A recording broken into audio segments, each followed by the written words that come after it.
Have you ever ghosted someone? Let me ask you first. Did you ghost too? Sometimes ghosting is not only about romance or failed relationships. It could be about the life that we fear to face, the responsibility we are afraid to carry, the people we care about but we quietly step away from because we don't want to add to their weight. So we choose to disappear, not because we don't care, but we just want to figure ourselves out. Maybe we step back to make sense of the chaos inside, to find the missing parts of us that feel lost. And when we finally felt whole enough, we hoped it was not too late for us to return and show up again. Sometimes people ghost because they're emotionally overwhelmed. Life just gets too heavy. You're juggling school, work, family, your own mental battles, and everything feels like too much. You care about your friends, you really do. But even typing a simple "hey" back feels exhausting. You open the chat, you stare at the message, and you close it again. You tell yourself, "I'll reply later." But later keeps getting pushed back until it's too late. Now it's been weeks, and you feel awkward. You don't know how to explain that you didn't disappear because of them. You disappeared because you were trying to keep yourself together. You cared, but you couldn't carry one more emotional weight. Then there's the fear of confrontation. A lot of people don't ghost because they're mean. They ghost because they're scared. Scared of hurting someone. Scared of being honest. Scared of saying the wrong thing. You don't want to say, "I'm not interested," or "I need some space," because you know it'll make someone feel bad. So you tell yourself silence is kinder. You think if I just fade away, they'll get the message. But the truth is, silence usually hurts more than honesty ever could. Still, it feels safer, and that's why so many people choose it. I didn't know how to say goodbye, they think, without becoming the bad guy. There's also shame and guilt, that heavy feeling that sits in your chest when you know you messed up. Maybe you made a promise you didn't keep. Maybe you said you'd always be there, but you weren't. And instead of owning up to it, you just disappear.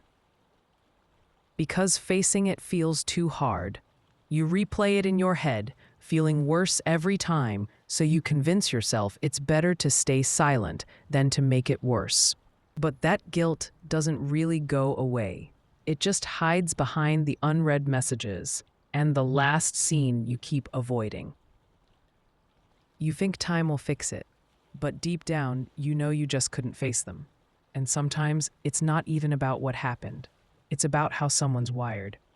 Some people have what's called an avoidant attachment style. They crave closeness, but the moment it actually happens, they panic. Getting too close feels dangerous, like they're losing control.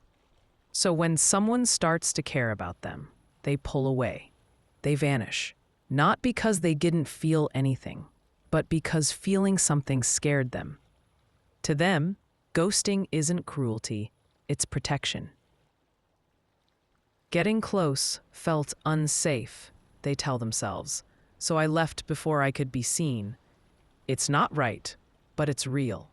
And let's be honest, technology makes ghosting way too easy. We live in a world where you can disappear with one tap. No awkward goodbye, no messy explanations, just silence. It's like people have become disposable. One day you're part of someone's story, and the next you're just a name in their chat list.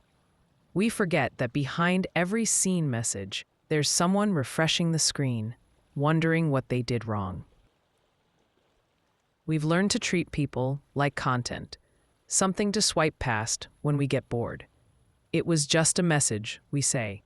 But to someone else, it was connection. It was real. And losing it without an explanation hurts.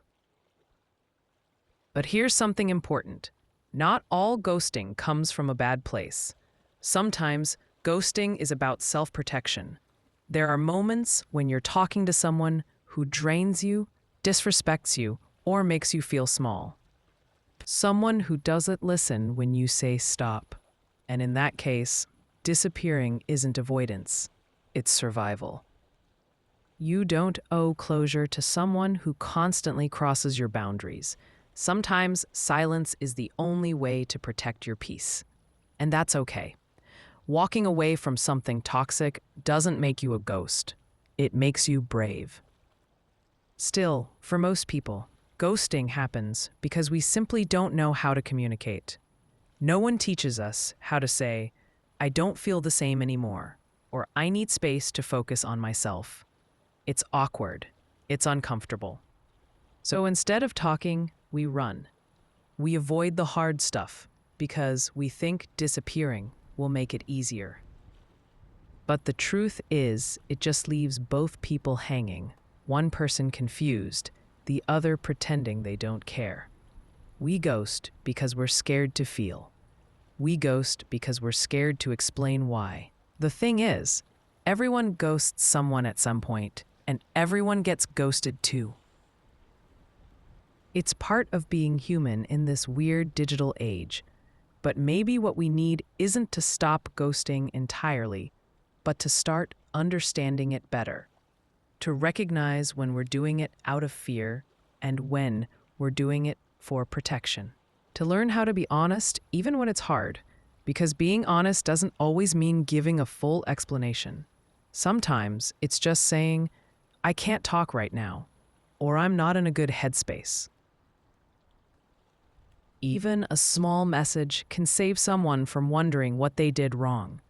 Ghosting hurts, both for the one who does it and the one who gets it. But if we start looking past the silence, we might find that most of us are just trying to protect our hearts in the only way we know how.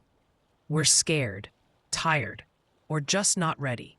We're humans, messy, flawed, and still figuring it out. Maybe next time we feel like disappearing, we can pause for a second, take a deep breath, and if we can, say something, anything, instead of nothing. Because at the end of the day, silence might feel easier, but honesty feels lighter. And sometimes all it takes is a few honest words to turn ghosting into closure. If you ever feel like coming back to a family, a friend, or at your passion, don't ever lose yourself again. Ask help when you feel it's heavy enough for you to carry alone. You deserve to live well.